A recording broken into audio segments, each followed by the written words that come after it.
I was born in a fishing town in Brixham, in Torbay. I'm 52, and it's a sort of, when I was growing up, it was quite a rough little fishing town. So you went to school, like normal kids? Yeah, I was brought up in a Catholic family, a dad, mum, two brothers and a sister. I served on the altar with my older brother in, I think they're called cassocks. And life was fantastic. We had a lovely hotel we lived in. Dad had a boat, a nice car, an old Rover car. And my mum and dad my dad was a builder, and my mum run the hotel, and life was brilliant. Up to the age of sort of 9, 10, 8 and 9. And I witnessed a couple of things going on at home with my dad's anger and aggression, and I didn't see any violence, but there was lots of things happening. So looking back at that, was that stress? What was happening? I believe what people call anxiety now, I believe a lot of it was anxiety. I believe a lot of it was driven with maybe wanting to be successful or something like that. But we just lived in a little bubble, you know. Everything was great, you know. Life was great. And at one time I was down in the kitchen. Mum and Dad were arguing. My dad pulled out a big one of the kitchen knives, put it to my throat, and was shouted to my mum, "I'm going to cut his effing head off." And I just remember that it was just, I don't know, it was just acceptable, you know. And what age was that? I was 9. 9. Yeah. And literally a few months later, I won a trip. Noel Edmonds on Swap Shop, come down in our town, on a trip. Next minute I'm up in a helicopter going over my old house over Torbay and stuff like that. So it was forgotten about. It just, you know, that was life. And Mum being Scottish, she was quite a, not hard person, but, you know, she was brought up to just get on with it and forget about it. So literally the next year, my father had a massive stroke, and bang, he's dead at the bottom of the stairs. How old was he? 49. How old were you then? I was just 10. This was, at the time, I think we all went into like a robot sort of state of mind where Mum would just sort of not talk about it, because I think we all just knew we just had to get on with it and just don't worry about it. So we just carried on. But all the money started drying up. What my dad actually, I remember seeing lots of £50 notes in the 70s stacked up in shelves in the cupboards and stuff like that. All this suddenly disappeared. Mum had to sell the car, the boats, the guest house or the hotel, what it was back then. I think the guest houses it was called. And then we all went into we had to move into a smaller house, and then life got complicated. And the next year after that, I went to secondary school, which, you know, I went straight into, my mum didn't want us to go to the Brixham school because at the time it was quite a rough sort of school. So she sent us to a Torquay school, which was a Catholic school as well. So we were going there, and within sort of 12 months of being at the school, I was walking up some steps up to the playground, and this boy came down. I remember his full name. I won't mention that, but I remember his full name. I can't remember people's names, but I remember this guy. He come down the stairs, the steps from the playground, and said, "You've got no dad," and punched me straight in the face. And I believe that was most probably the turning point of my life. From that second onwards, I cried. I don't know what happened. I went down the stairs, went into the reception of the school, and literally went home and didn't talk about it. And I think that festered inside me till about the age of 13, 14. And then my older brother was at school then as well, and he was beating everyone up. And, you know, as they used to say back then, oh, Pete's the hardest in the school, you know, it was that type of... And Pete would sort anything out, you know. So I would say to someone, or have a go at someone on the playground and that, and then if something, I'd tell my brother, he would come and beat the person up and get put in detention. My brother used to they used to call him Gripper off Grange Hill. I don't know if you remember that. He used to take money off people as well, you know. I thought that was brilliant, you know, as a young kid watching this guy. Yeah, everyone's respecting him. So then next minute I started fighting all the kids in my class, you know, and in my year, and sorry, not in my class, in my year, and people were like, oh yeah, you know, Sean, you're nearly the hardest one in the year. I said, well, who's the hardest one in the year? And they said, oh, it's this guy, Stuart Phillips, you know, and he's a tall guy, really tall. And I was like, oh, right. So I went up to him and had a fight with him and I beat him. And I felt, this is, you know, I'm great. This is brilliant. But then I carried on fighting and fighting. I was getting in trouble with the teachers and my mum was seeing all this trouble. And it was heading for in a bad way. And then I missed the school bus. One day, me and my brothers, because we had to get down for a bus, so we went home. Mum told us to walk the dog. Next minute, police pulled up and said, what are you doing out of school? This guy, I remember his name, Bob Alcock, PC Bob Alcock. He pulled in, took us back home. Spoke to my mum, and me and my brother were like sort of laughing and giggling. And then next minute, Mum's had to go to court, and we had no money, but she had to pay a fine for us not going to school.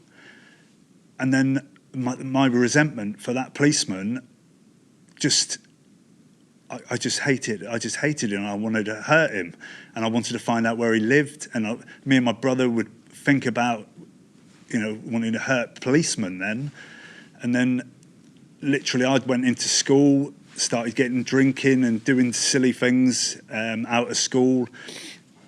Then I had a fight on the playground, and then the headmaster or the deputy headmaster come up and told me that, you know, you got to get back. So I grabbed hold of him by his tie, and then he pointed me, told me to get to the office, and I swore at him and I said, I'm not going. Then I walked out off this playground and down the steps, and everyone ran up to the school gate and like that, and they all started clapping, slowly clapping as I was walking out of school, and I never went back. That was it. Not even finished school. So I went back to Mum. My mum literally took a belt off her thing and just hit me with the belt. She had a big wooden spoon. She whacked that over my knees as I went up like that and broke it over my legs. And she said, you're not staying around here. I'm going to get you a job. And I just said, yeah, okay, Mum, you know. Within a couple of weeks, she'd organised for me to get a job, and I didn't know nothing about it. So my mum said, come on, let's go down to the Fishing Quay. I want you to meet some people. I went, yeah, okay, Mum. Walked along with her. Didn't realise she had a holdall full of my clothes. Got down to the fishing boats. Hi, meet Fagan, meet Ted. Do you want to go on board there? The guy, the fisherman said to me.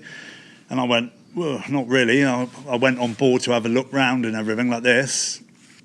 And then next minute, my mum had waved the fisherman off to say, right, thanks for looking after my boy. And I looked out the little galley I was stood in, and they'd thrown the ropes off, and we were going out to sea. And I was 15 3/4, as they used to say back. Yeah. I mean, there's a comical side to that. What did that do to you at 15? What? I was frightened. I was absolutely frightened. I couldn't believe my mum didn't want me anymore. Felt abandoned. Abandoned, yeah, again, you know, and I went in, I didn't want to cry in front of grown men, you know.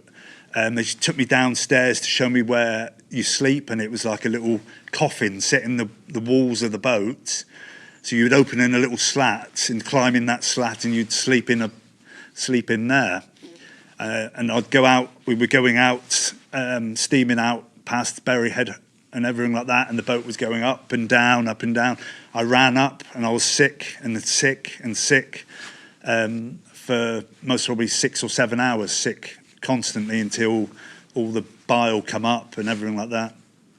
I was crying. I didn't want to be there.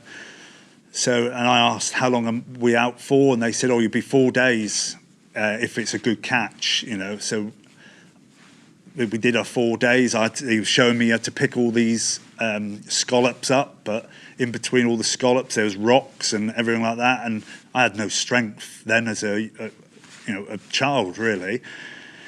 So I'd pick them all up, put them into baskets by hand, and then you'd go up there and I'd check they're the right sizes and everything like that.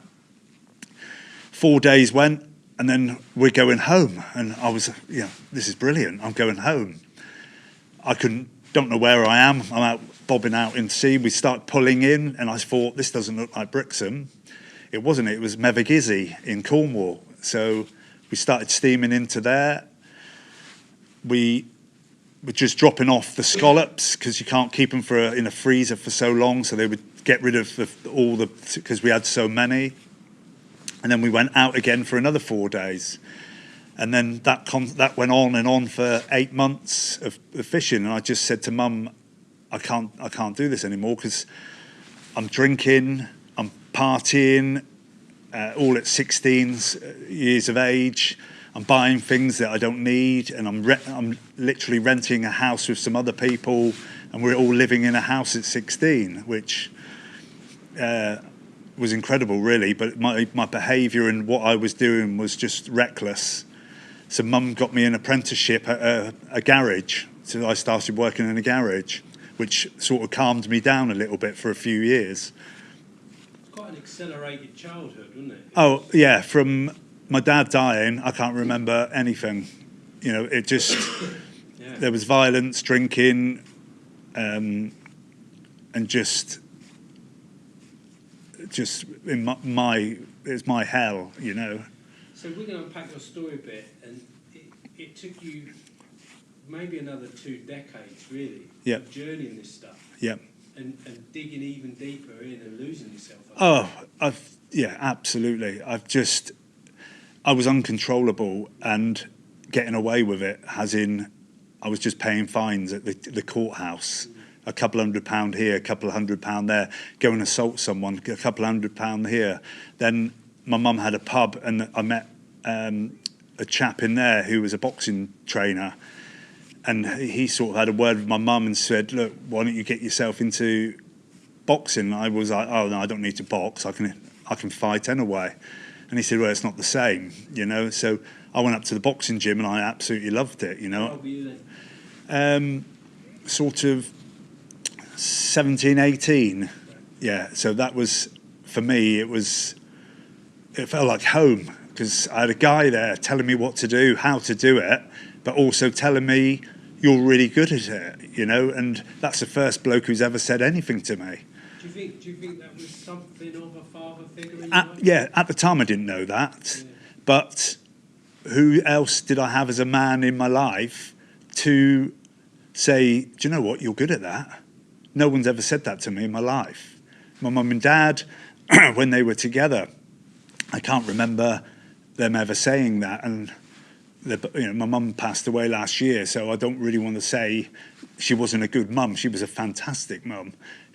It was just done differently back then compared to how I bring my daughter up and my partner's children up now. It's a completely different world, and you address things and you don't leave the things which shouldn't be left, you know. And so I started in with my boxing, started doing well, and they started entering me into competitions.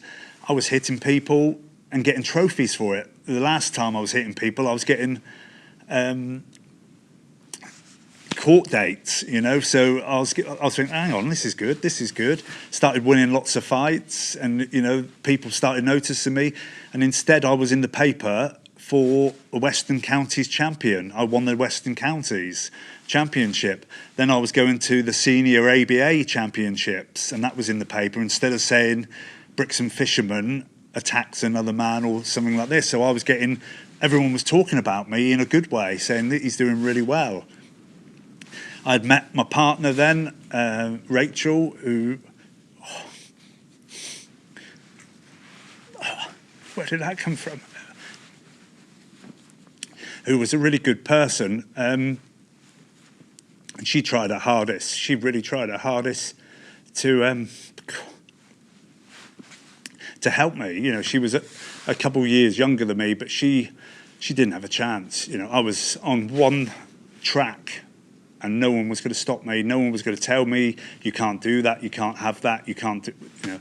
I told everyone what I'm doing and how I was going to do it, and that was my life.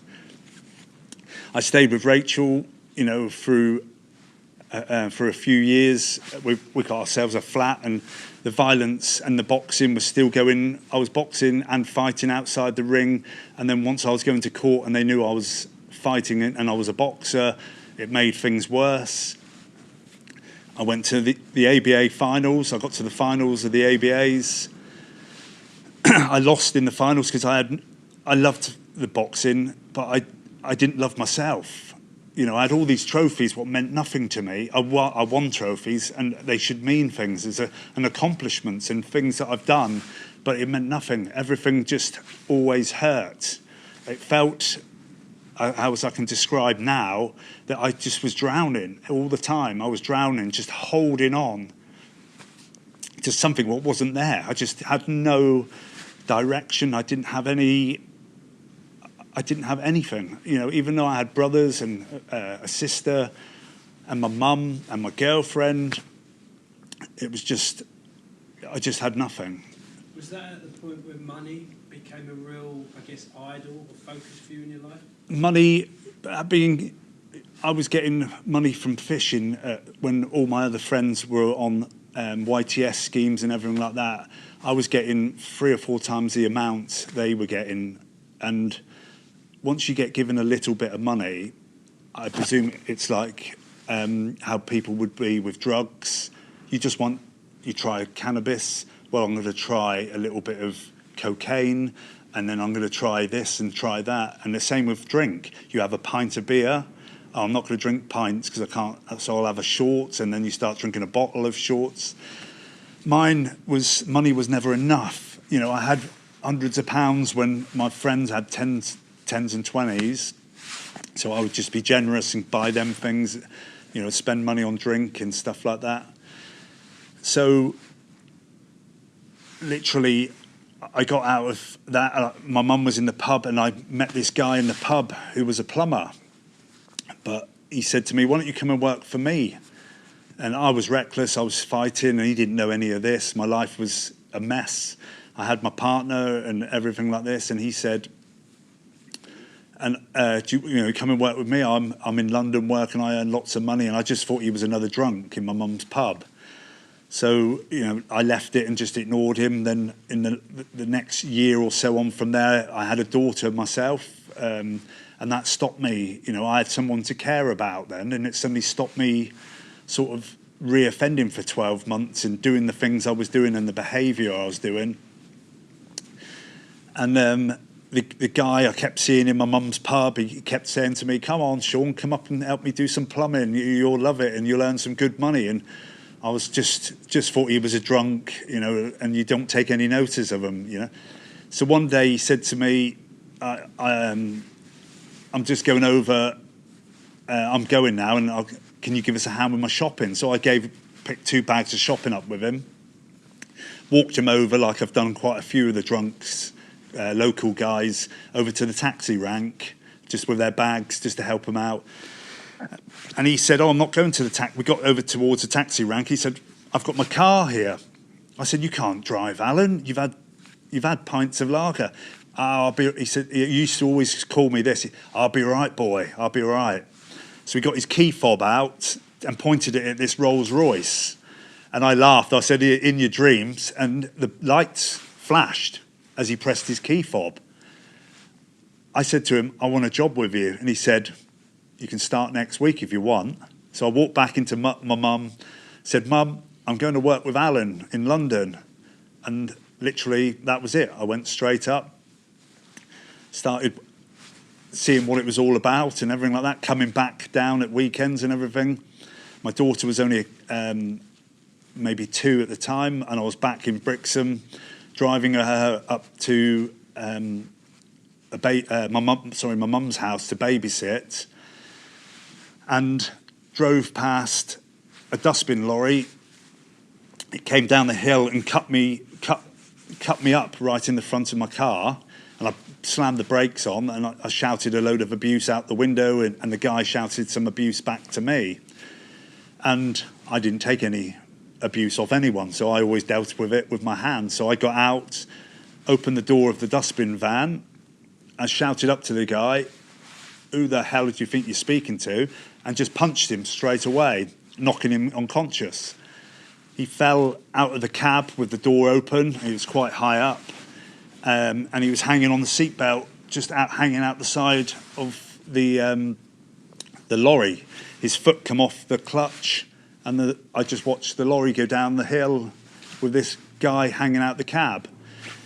His driver's mate in the passenger seat was screaming on a radio, Mayday, Mayday, Mayday, call the police, and I didn't care. I just watched him drive right down. It hit off some cars going down the hill, and at the bottom of the hill there was some trees on a little communal green area, and it just hit one of the trees, and because they don't stall, it was just turning up the grass and everything like that. I walked back to the car, got in the car and drove to my mum's house like nothing had happened. Dropped my mum off. Next minute, I'm surrounded by police. I'm arrested on the floor. I've done that before. It's water off a duck's back. You know, it doesn't matter. Got a court date come through. Rachel saying to me, we can't keep doing this. We can't keep doing this. This is my daughter's mum. And I'm saying, it's fine. It's fine. I'll just get another fine. Walked into court. Gave him the same story I tell him all the time. You know, it's just, he started it, he said this. They'll understand once they hear the true story. And the judge said, or the magistrate said, I'm sending you down prison for 6 months, 12 months. And I thought, he'll say suspended for... And next minute, 2 guys came up behind me, handcuffed, and I was gone. I disappeared into the back of a van, and they took me to Exeter prison. And that's when I was stripped naked, searched, bent over to be searched, and I was crying my eyes out. The shame, the guilt. I've left my daughter, I've left my partner. My mum was going to be devastated. I've lost everything, you know. I had to pay a mortgage, I had to pay things, and I've had my freedom taken away. They put me into a cell with another guy, and the guy was obviously severely bad on drugs or heroin, because he couldn't stop shaking and everything like this. And all I could smell in there, because there was a toilet in there, is feet, like just basically body waste, and basically, and that's all I could smell. I slept sort of a few hours overnight, woke up in the morning, and the reason why I could smell the toilet waste and everything, someone previously had wrote their name on the wall in feces, you know, and that's what. And I'm in here now because I deserve it, because I'm a bad person, because I've done the things I've done, and now I'm paying the price for it. And I never thought it would happen, you know, because I always thought I was right. Oh, it's everyone else. It's everyone else's fault. It's not my fault. But I had this anger and this suffocation that it just would never leave me. It just absolutely... So I'd done my stint in prison. I come out angrier. So the violence didn't go away? No, it made it worse. It made it 100 times worse. Everyone, for me personally, when you leave prison, it wasn't my fault. I took no responsibility in my actions. Consequences was a word I didn't even really know what that meant. I'm an uneducated guy. Consequences as a young lad, what's that mean? I thought that's what you do. You have those when you're old. So I didn't want to do it. So I just carried on breaking the law. A few years, carried on fighting, getting in with the wrong crowds, earning lots of money, and still my partner was there, my daughter. I was taking her to school, and I had nice cars at the time, and I'm driving along. I had assaulted someone a few days earlier, and the police came up to my house, so I had to climb out the back of the house with my daughter. I got her in the car to drop her off at school. Drove to the school. I opened the door, sort of not threw her out, but opened the door to get her out, and then slammed the door and drove off, and the police were chasing me and roadblocked me and stopped me. And then my daughter's mum just couldn't handle it, anymore. And then I kept telling her, it'd be fine. So then I started getting attention off other people, other women. I met these different women, and I thought, she's not moaning, she's enjoying what I'm doing. And my daughter's mum's moaning about all the things I'm doing. I'd sooner be with this woman. So I started seeing this other woman as well as my partner. Next minute, she's found out. That's it. It's over. Everything is gone. My daughter, my partner, my world is gone again. I'm that 10-year-old boy crying in the guest house at being left because of my own behaviour. And your boxing, sort of amateur boxing? My boxing, I sort of was doing that. It was literally like going to work and having a divorce. The boxing was there. I was doing that, but it wasn't enough. No, I didn't have, nothing was enough. Everything I searched for, money, the fighting, the girls, nothing was ever enough. I just couldn't feed this hunger I had for what I didn't know what I needed, and just...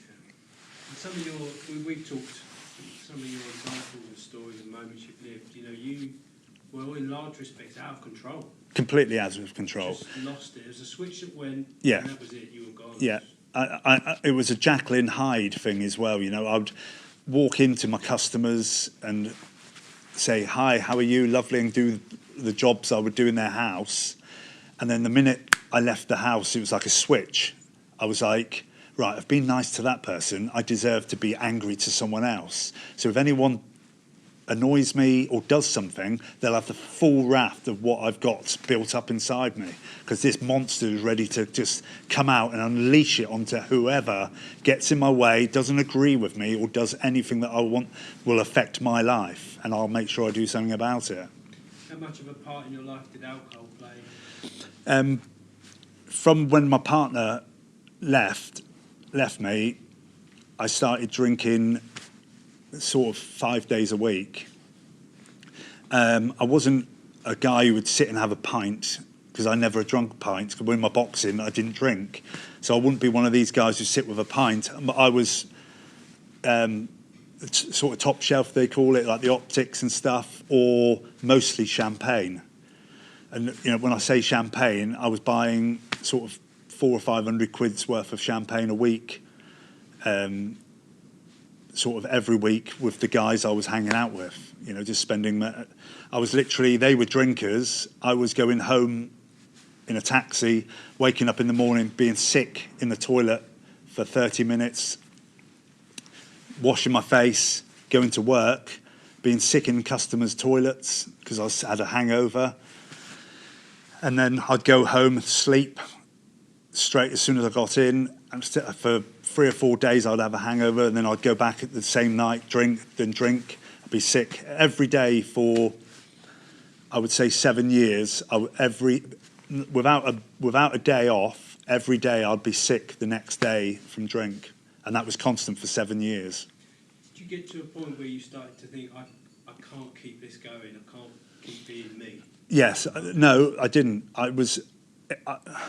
The people I was hanging around with, because I was ridiculous in my behaviour, it made them love what I was doing. You know, I'd be in a bar chatting to women because I had this great, you know, personality I thought I had, that I could talk to anyone, do anything and all this, because I was such a big head and everything like that. I would do whatever I wanted to do, and for some reason the women sort of liked the bad boy guy, you know, and I'd end up chatting with a girl and taking her home and trying to run a work and being a dad and everything else on top of all this, and it was just overpowering me. And then I was earning more and more money. I was driving home in my work van, and I saw this lovely big speedboat on the forecourt of a boating place. I stopped off and I wanted to buy it, and spoke to the guy, ended up giving him cash for it there and then.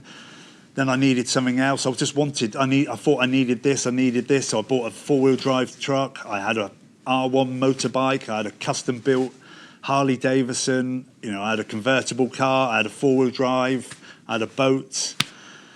And I needed all these things, but nothing. I still sat there drowning in what I believed I deserved. I believed that I deserved to be sad and unhappy because of the way I've lived my life. Often we see with guys that for change to happen, you almost got to get to the point of no return. We think, this is the dead end for me here. But I didn't want to change. I didn't want to change. I had, and this sounds really big-headed, I had everything I wanted. Why would you change? I wouldn't want to be that guy in that 9 till 5 job with 3 children, a people carrier. I wanted to be the guy driving the Porsche.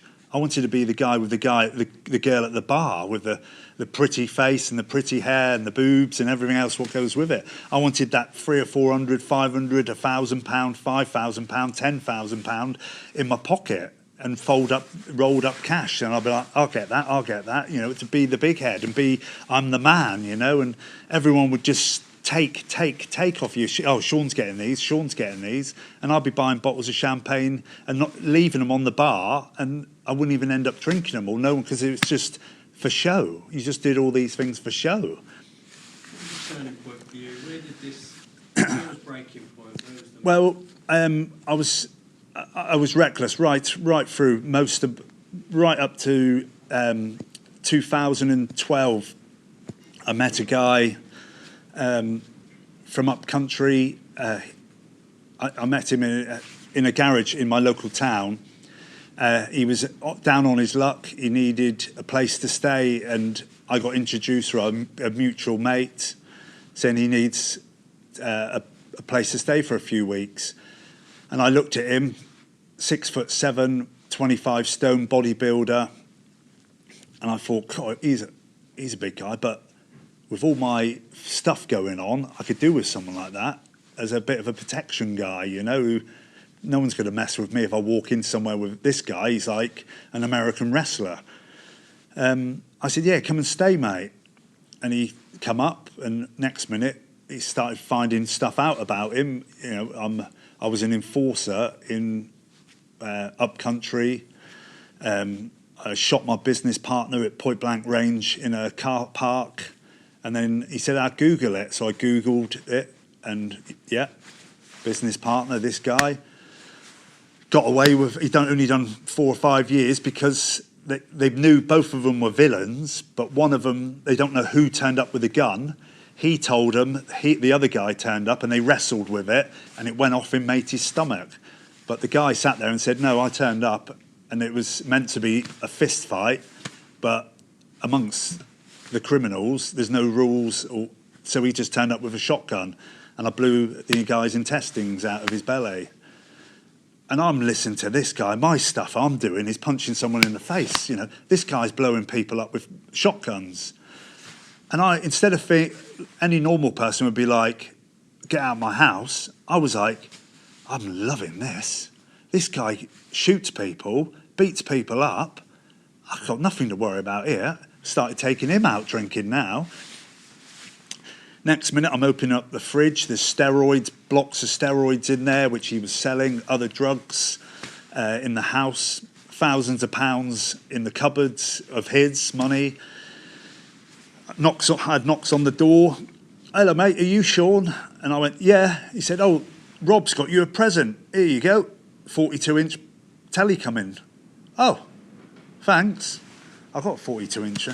Oh, he said you might want it for your bedroom, which I didn't have a telly in my bedroom, so it sounded perfect. Brilliant. Rob come home. I said, thanks for the present, mate. Yeah, just a little gift. And I was like, oh, brilliant. I'm just going to run the Hoover round. Your Hoover's rubbish. You need a new Hoover. Knock, knock. Next morning, got a Miele fancy Hoover come out. There you go, mate. Same guy. Rob said you need a Hoover. There you go. That's a present from Rob. Oh, right, okay. I was like, right. Started getting all these different things, like these iPod things and gadgets and all that, just knock off this guy. And it was just being nicked stuff being dropped off here. Next minute, I'm seeing all this stolen stuff being kept in the house. I've accepted it, so I can't moan that he's storing some stuff here. And don't worry, we'll have some drinks out of this.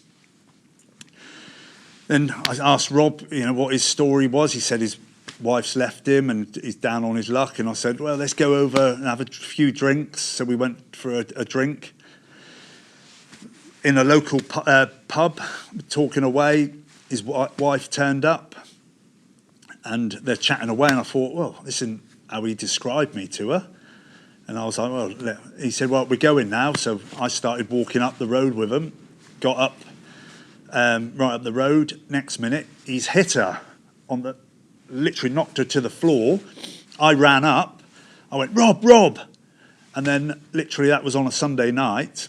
I woke up 3 days later in intensive care with tubes coming out of me, teeth knocked out, a punctured lung, all my ribs broken on one side, and in intensive care. And I woke up 3 days later with my daughter at the end of the bed, crying, looking at me.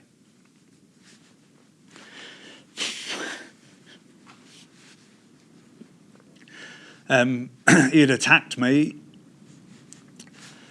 after he'd beaten me up unconscious. He put me underneath the front of a parked car, so it looked like I got run over by a car.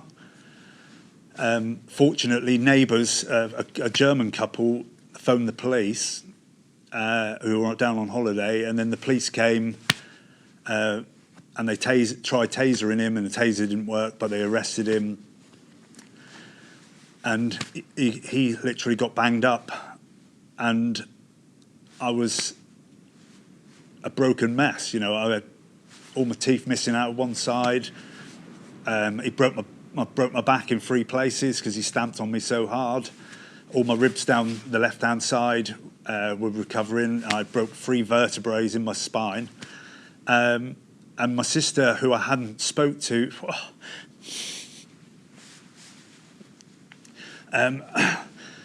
who I hadn't spoke to for quite a few years,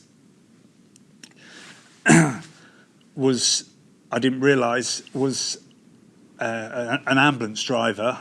And when I got wheeled into A&E, my head was so swollen no one could recognise who I was and everything. And the paramedic said, "Oh, I've got this guy in," and said my name. And my sister was on duty and recognised my name and looked over, and she said she recognised one of my eyes.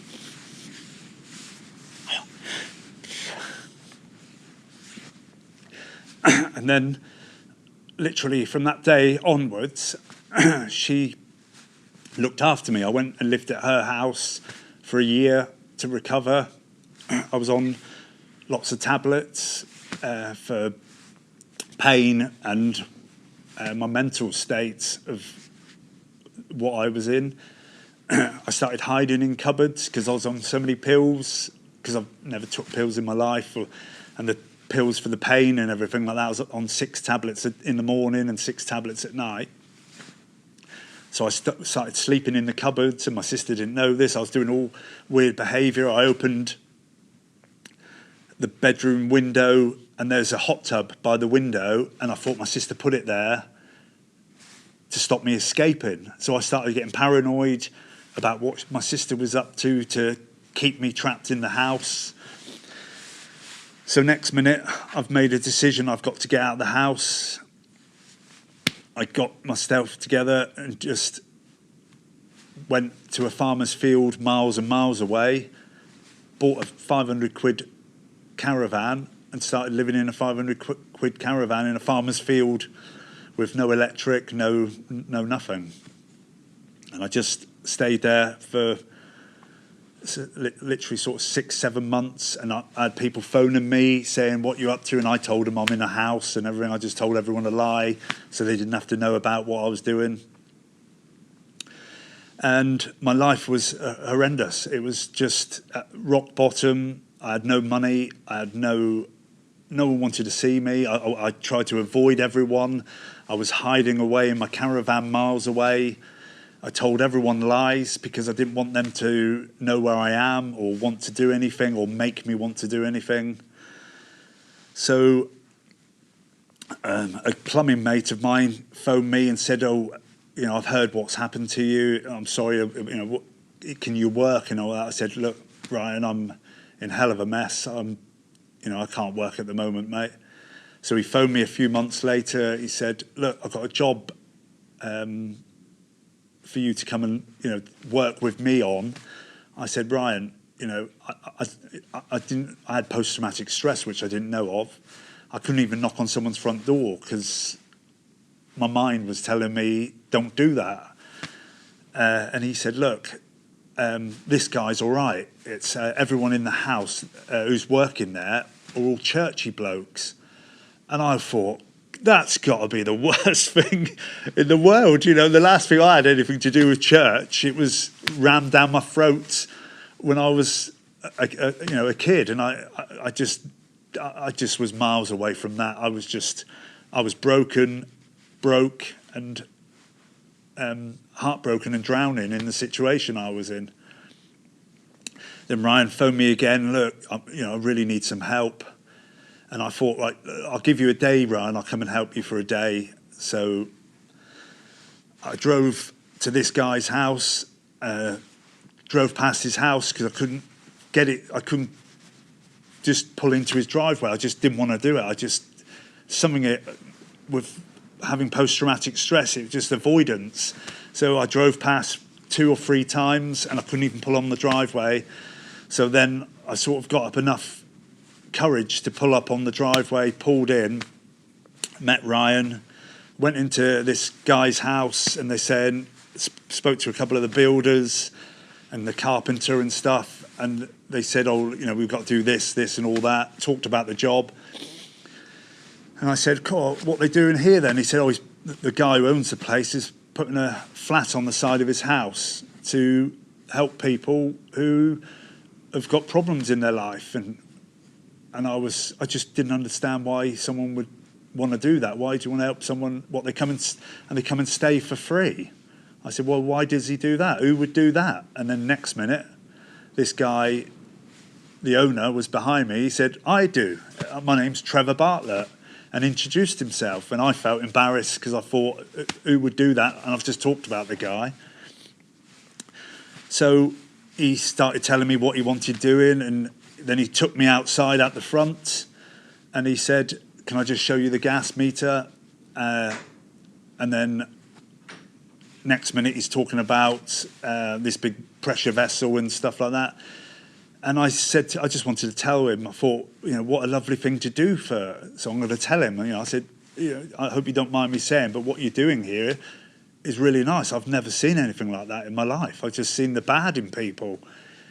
And then he said, "Well, that's what we do. We're Christians. This is what we do." And I thought it was like foreign. What do you do? And he said, "Well, we help people." And he said, "Are you okay?" And still chokes me talking. And it was the first time a guy has asked me if I'm okay. And I just said to him, no, I'm not. And I'm doing this, what I'm doing now. I just burst into tears. And we both hugged. It was the first time I've ever hugged a customer. And we were both hugging on the driveway. And I just felt this enormous weight lift off my shoulders instantly from this guy who I didn't even know. And I was like, what is going on? And we did what we did and just chatted. He took my phone number and I just drove, a few hours later after working, I drove back to my caravan. And then the next day I met my daughter at McDonald's and we sat in the car park at McDonald's. I bought her a McDonald's and we're talking, and I used to tell my daughter everything's okay when it wasn't. I was drowning in front of her, but I wanted to tell my daughter not to worry, and she knew. Next minute my phone rings and I just completely avoided my phone back then. I didn't want to answer the phone to anyone. But it's this guy I've just met who I've just hugged on his driveway phoning me. And my daughter said, just ignore it. And I went, no, he's a nice guy. And I answered it. And I said, hello. And he said, hi, it's Trevor Bartlett here. I don't know if you're interested. I just thought I'd ask you, would you be interested in going to a blokey thing? I said, yeah, no problem.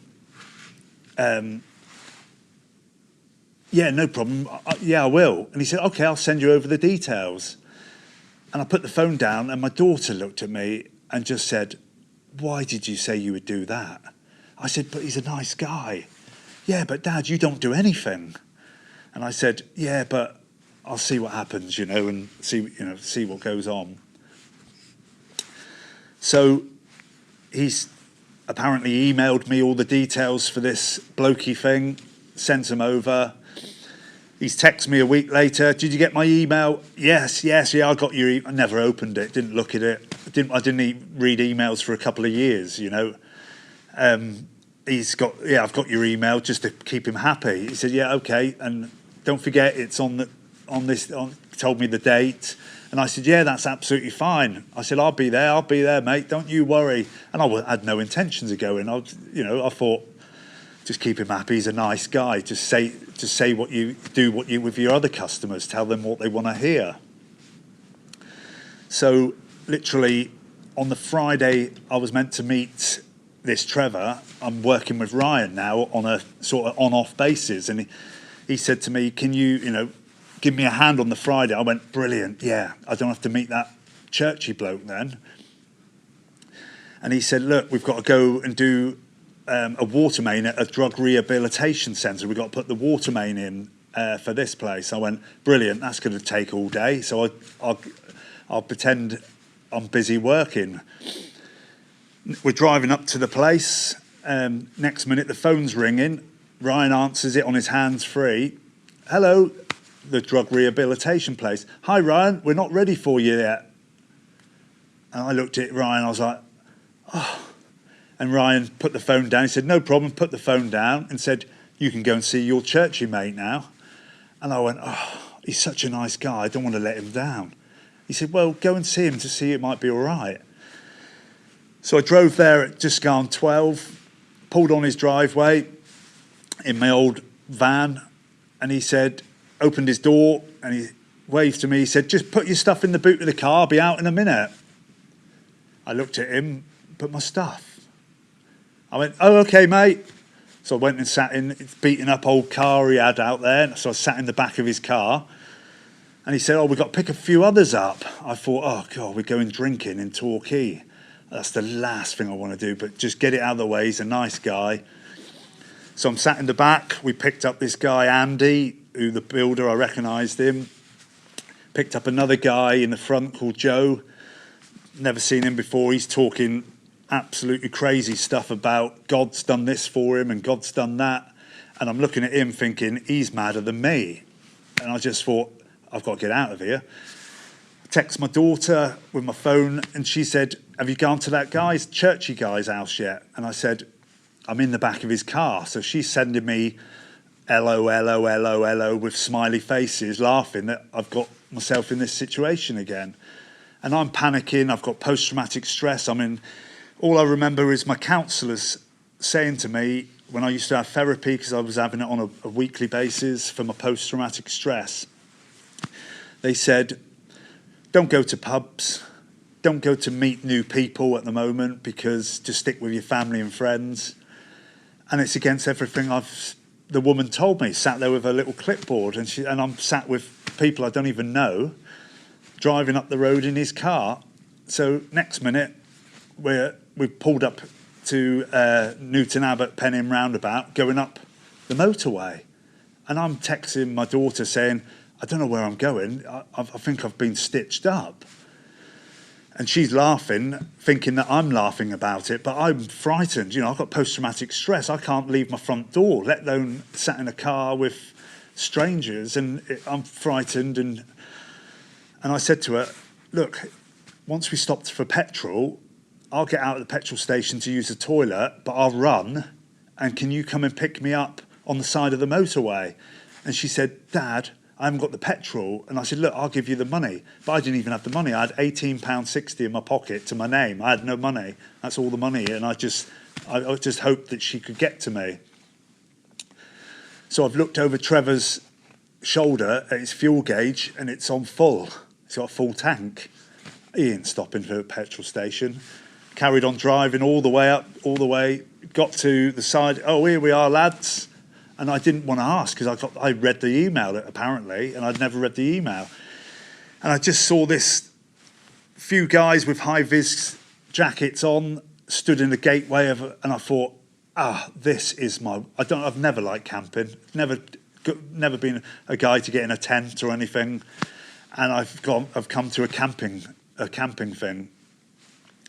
Pulled in like this, and I thought, there's hundreds of people here. Why are they all men? I thought, this is weird. So I started driving in. They're all talking about what's happening at this thing we're going to. And I've cottoned on now. It's an all-weekend thing. It's not a day thing. I've texted my daughter. We're in a really busy car park in the middle of a field. I'll get out onto the road. I'm going to thumb a lift. Can you pick me up from wherever I can get to? Daughter said, yeah, sure, no problem at all. Trevor's pulled into a parking lot, opened the door. As soon as I got out, now I know who it is, this guy, but I didn't know that at the time, is a pastor. As soon as I come out, he hugged me. He knew all about me. And I was fearful. I was wondering, how's this guy know about me? And he just held on to me. And for me, it was just so weird. And I just thought, what's going on? This is all planned. People have plotted to do something here. And then I was thinking, is it the guy who attacked me? Is this all to do with him? My head wasn't thinking straight. I wasn't even acting right. I walked up to these guys and I was looking around sort of how I used to do in pubs. I felt, well, I can beat him up. I might have trouble with him. I'll have a fight with him. I'll have a fight with him. And I'm sort of looking at it like a Terminator thing with the little sussing the people out. And I thought, these people aren't fighting people. They're not my type of people. Who are these people? Next minute, this guy, Paul Eaton, said, want a beer, mate? And I hadn't had a drink for ages, and he just had a Budweiser in it. And I was like, oh, okay, thank you. And I thought, why is he giving me something for free? I've never had this, Another guy had just done some burgers on a barbecue, and he said, have you eaten, mate? And I'm looking around, why are they all asking me this? And I said, no, I think I'll be all right. Hey, have a burger. And so he passed me a burger. I've got a burger. And they said, oh, where's your camping stuff? And that was the tricky bit. I didn't have any camping stuff with me. And I said, oh, I've left it in my van. A complete lie, because, I didn't want to say that I didn't read the email. And I said, oh, I've left it in my van back at Trevor's house. The pastor guy who met me at the car said, don't worry, here, have my bed. So the guy's given me his own bed. He had a bed in the back of an estate car, and he's given me his bed. And then another guy said, I've got a spare sleeping bag. So now I've got a beer, a burger, a roll mat, a sleeping bag, and then someone's popped up with a spare tent. And all these churchy blokes have given me all this stuff. So I've put the tent up, and I just had this feeling. I was like, how do I feel like I'm feeling? It feels like that drowning feeling is just lifted off me. How do I trust these guys? And I've never met them before, and I'm feeling that I can trust these guys. And the people I used to hang around with, I didn't trust at all. And I'm feeling that I can trust these guys. And then Trevor came up to me and said, look, see the big blue tent? We're all going over to there. Come over if you want. I went, oh, I don't think I want to. And he said, no, you don't have to. Oh, I'll just stay here in my tent. Okay. Oh, no, I might come over then. And he didn't force me, he didn't tell me what to do, and he didn't say, you have to. And I just thought, do you know what, this is I like these guys, you know, not because I got things from them, I just thought they're nice people, and I've not met nice people. And I can't remember when I last met nice people. So I walked over to this tent, and then I went to this other tent just on the right-hand side of it. Looked in there, and there's loads of like stalls. I thought it was like market stalls type of thing everywhere, but it wasn't. But to me, it looked like market stalls. And then I looked right over in the furthest bit away in the tent. I saw this big guy, bald head, and a shorter guy, bald head, tattoos on his head, tattoos all over his hands and everywhere like this. That's the sort of guy I know. You know, that's my sort of bloke. I'm going to go over and speak to him. Walked over to him. Oh, he's selling books. Oh, I've only got £18.60. I'm not going to buy one of those at £9. That's half my money gone. All right, mate. And he went, yeah, do you want one of these? I went, oh, thanks. Thank you. Thank you, mate. And he said, hi, I'm Graham Swan, but people call me Swanee. I went, hello, I'm Sean. And he went, are you all right? And I just, for at least an hour, I just cried. I just cried. This guy who looked like the people I spent my life with, but he had this kindness in his voice that I've never seen or heard or felt before. He just spoke to me. It was shocking. It was just shocking. It went through me like no other person's voice has ever done. It was like mum, dad, a family. Like it was a voice I'd never heard. And he just sat with me, and he couldn't even sell a book because it was over an hour. He was just, with his hand over me like this, just talking, trying to help me. And I was just overwhelmed. I just couldn't believe it.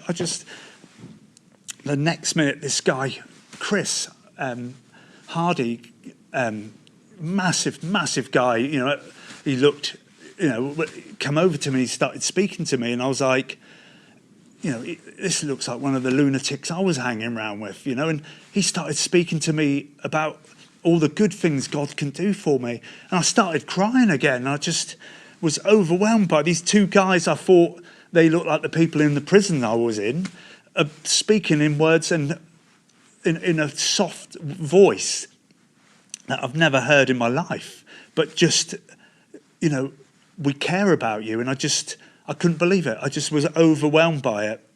I left there. I sort of dried my face. I had Graham Swanee's Prison Without Bars book, and I just held on to it like it was the best thing I've ever had. And I walked back over to the other tent and looking for the guys I was with, saw a couple of the guys, and we're all in a long row of chairs. And I'm just stood there constantly thinking of these two people I've just met, the people at the barbecue and the tents, all these people, and I'm just trying to process what's going on. And I'm thinking, this is my post-traumatic stress.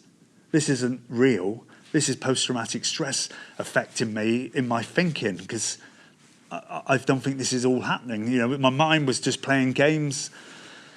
And then next minute, this bloke walks on stage like a comedian guy, you know, with a microphone. How are you guys? All right? Like this. Here's this guy, a couple of guys said, oh, it's Beachy. And I was like, I don't know what's going on here, you know. There's a stage. Didn't even know there was a stage. I just walked into a load of chairs, you know. And he's like talking like a guy, like a geezer, not like the church, well, you know, like Father Donica going like this with everyone. I didn't understand what he was talking about. This guy, I get what he's talking about, you know, even though I don't know what he's on about, I can get what he's saying. And he said he welcomed the band up then. I was like, this is crazy. He's got a band as well. Next minute, the guy started singing, and then I didn't even see it. 2 massive screens on the walls started having words about my life on it. And I'm thinking, how do they know about all this heartache and hurts I've got? And I'm crying. I'm crying in front of these blokes now. I've never really cried in my life. And I'm crying my eyes out. And all these words, what are talking about how I'm feeling and how my life's been affected by all the things I've done in my life. And this is how I can feel better, by reading and just seeing it. And then next minute, 2,000 plus men start singing. And I've never, ever, ever to this day experienced an overwhelming sensation of men singing to songs I've never heard in my life, you know. It just blew me away. I'm stood there crying my eyes out, stood up, feeling happy for the first time in my life. And I don't mean from since I've been attacked, or before when I was winning boxing trophies, or when my daughter was born, or when we was living in a lovely house with my mum, my dad and everything. This is a feeling I've never felt before. This is a feeling deep inside where that drowning, which I've felt for literally most of my life, is being lifted off me because I've got good people here saying stuff. Are you okay? Can I help you? Do you want something or a burger? Or do you need are you all right, mate? No one's ever said that. Are you all right, mate? Next minute, this guy comes back, Beachy comes back on stage and starts talking like a Cockney geezer, you know, like the people I've been sort of hanging around with, saying stuff of like weird stuff, like, you know, if you want to come to God and stuff. I thought you had to kill yourself to do stuff like that. And this guy's talking about how people can come and be, you know, be with God. And I was just thinking, well, this is a bit bizarre. Everyone else seems to be enjoying it.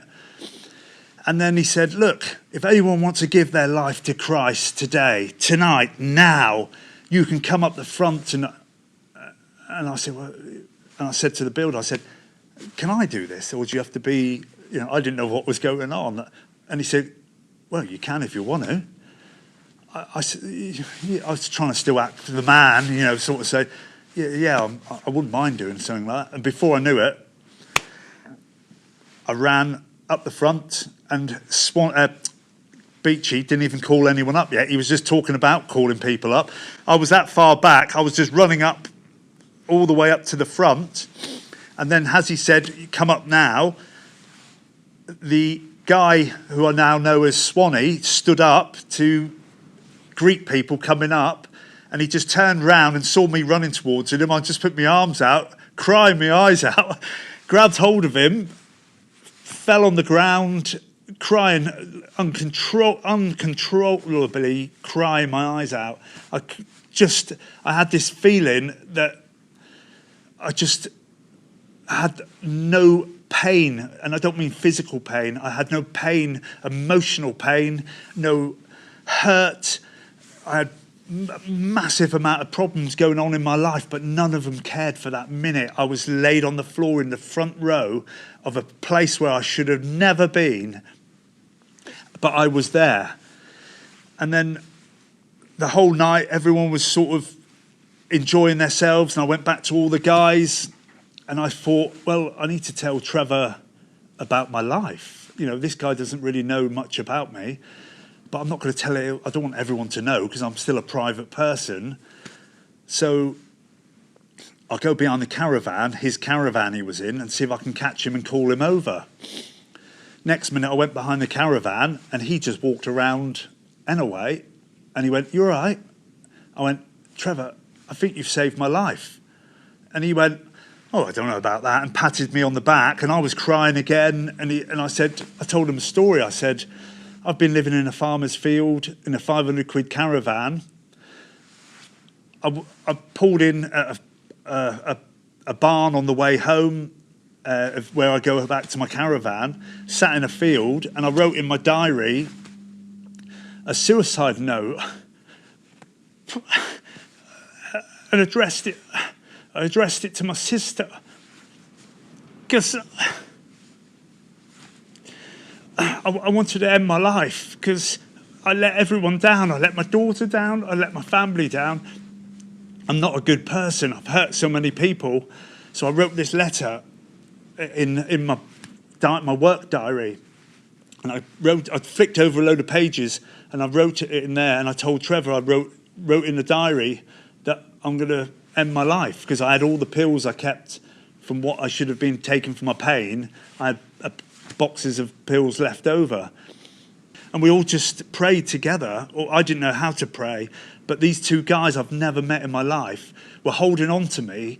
Like, it was incredible, the feeling I had, and the feeling of being secure, being loved, and everything else, just for that split second, was so overwhelming. I couldn't control my tears.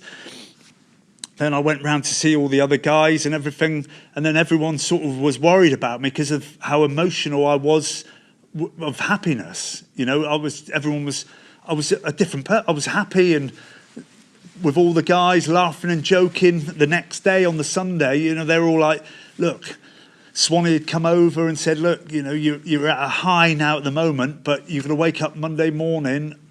I said, No.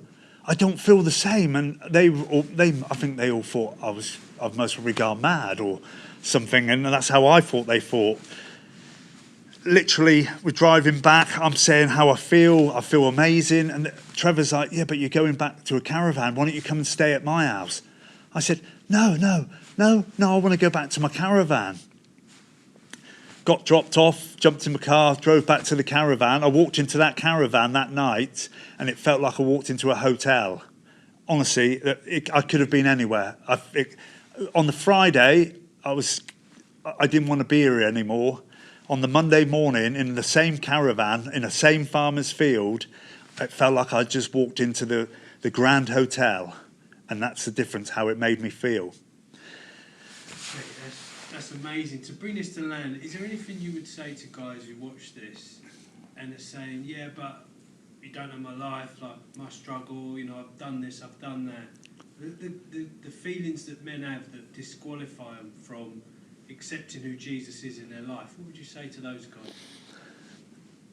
God will help anyone. If you want to give your life to God and do what you think's right, and just get rid of the hurt and pain in your body, get rid of the drinking, get rid of the drugs, get rid of the womanizing, get rid of the life that you know deep down you shouldn't be doing, and you can get a relationship that you'll never, ever, ever question. I never question any of my friends, Christian friends, who I have in my life now. I know that I had support of every single one of those guys at that field. They phoned me constantly for months and months and months. Phoned me, "How are you? How are you doing? Are you all right?" And it's a way of life that you will never believe could happen in your life. When you're a worthless bully, beating up people, attacking people, getting vendettas, attacking people for the right reason, the wrong reasons, there's no reason. You can have a life where you can wake up in the morning and appreciate every single thing of what happens without worrying that the police are going to knock at your door. You've got to go to a pub. You've got to go and see a drug dealer. You can just have a peaceful life in Christ. And just one more thing. When I got home, Trevor asked me about the diary, about when I wrote in the diary to my sister. And I showed him the diary, and on the dates I wrote in my diary was the date of the gathering. and I didn't even know about the gathering date, and that was the date in my diary. Wow, so the date you're going to end your life was the date you almost found your life. Yeah, and that's what I kept that diary for years, and we couldn't believe, but God had a plan for me, and I didn't think so. I was never worth anything. I didn't believe anything. I didn't believe someone's going to come and help me, or someone's going to do this, someone's going to do that. To have the feeling I have now, I've met my partner, who's a Christian, been a Christian all her life. Her family are all Christians. My partner's got 3 wonderful children. I've got George, who's 10, and I put him to bed, and I still, now and then things come back of my past, and sometimes I don't feel that I deserve things, and I know God tells me I do, but I have a reminder of a little 10-year-old who said to me one night, just randomly, he said to me, "Do you know what, Sean? God loves you." And it knocked me for 6, And that's what the relationship you can have is incredible. It's incredible. You've got to be. You've got to try it. You've just got to try it. You've just got to get up, get a mate to take you to the gathering, to a church, and just try it. You've just got to try it.